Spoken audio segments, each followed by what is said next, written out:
I'm Bree the Plant Lady, and I wanted to give you a container grown rice update. As you can see behind me, I've got 3 big pots from IKEA with no holes drilled in them. And I filled these with Soil Cube organic compost and then seeded the rice right on top anytime April, May, or June.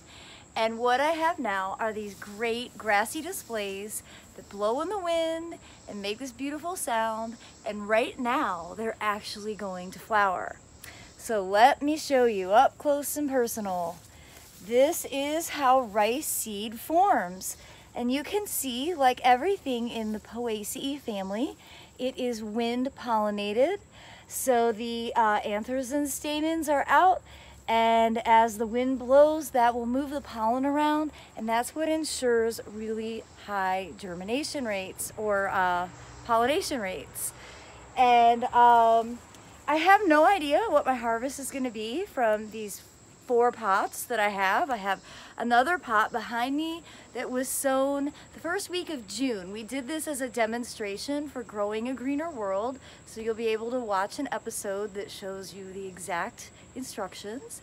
And here's what it looks like. So this was planted about 6 weeks later than these other pots. So I suspect these will start to flower sometime around the end of August. Now I'll definitely keep you updated and let you know exactly how much I yield from these 4 big pots from IKEA. I do have a couple of other containers of rice growing that I will tally as well, because I'm really curious to know exactly how much I'll yield. Is this like 3 meals? Is this a couple of meals? I mean, who knows? And am I going to be able to beat the birds, who are usually the very first ones to know when the seed is ripe? So stay tuned, and I look forward to sharing more updates in a few weeks. Have a great day, everybody. Thanks for watching.